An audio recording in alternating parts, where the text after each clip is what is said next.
Никола Йонко Вапцаров. Роден в Банско, дошъл тук да учи в военно-морското училище.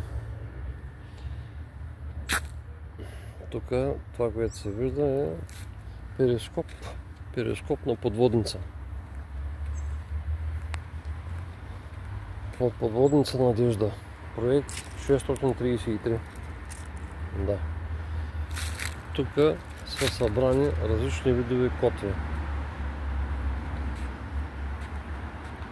Котви тип адмиралтейски от първи тип и адмиралтейски от втори тип. Ето ги. Това са две огромни. Даже те са три огромни.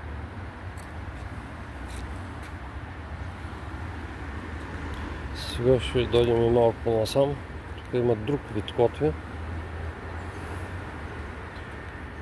Котва тип Тротман. Еднорога. А той ето е еднорогата. Ето това е еднорогата. С един рог, който като се спусне и задира в дъното. А другата е еднорога мъртва. Всъщност не тази е еднорогът, а тази е еднорога мъртва. Точно така. Това е стандартна котва. Нататък се виждат също такива, но са малко по-големи като размер. Ето. Котва от пристанищен влекач Варна, потопен през Първата световна война. От руския военноморски флот, уточняваме. Тук се виждат две четирироги котви. Също интересни.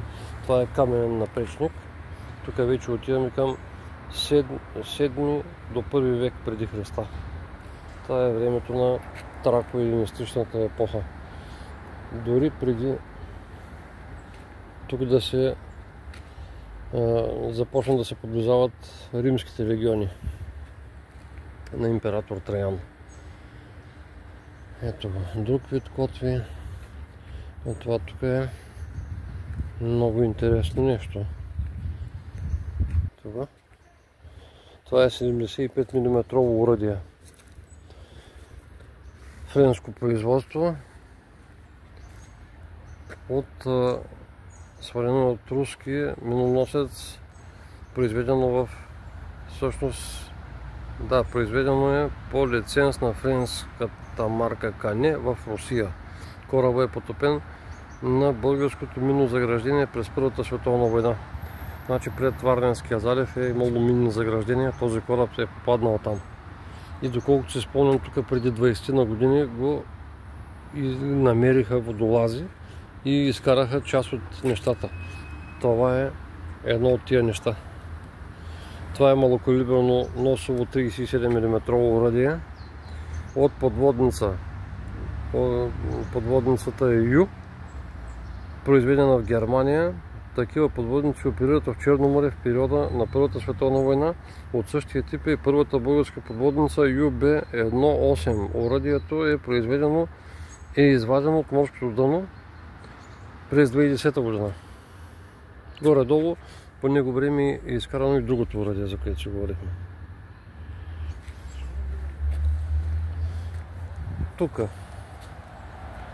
имаме, това са сигнални буйове, които се виждат. Аварийно сигнални буйове, по-точно, така са описани. Проект 613. Това са буйове, спускани и използвани от подводници. Руски подводници. А тук имаме винт. Изобщо доста интересни неща. Особено интересни са за хората, които се интересуват от морско дело, от морска история. Ето котва от турски кораб, потопен в река Дунав, в устието на реката, през турската освободителна за нас война. После тук имаме две котви. Ето ги. Двете котви. От понтонния мост, построен на река Дунав при град Свищов, през който преминава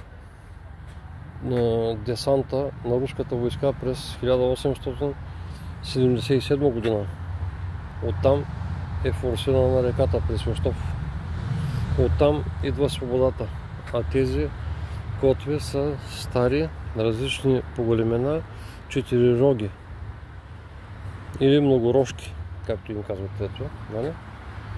Същата е тази. Това е от външната експозиция на музея.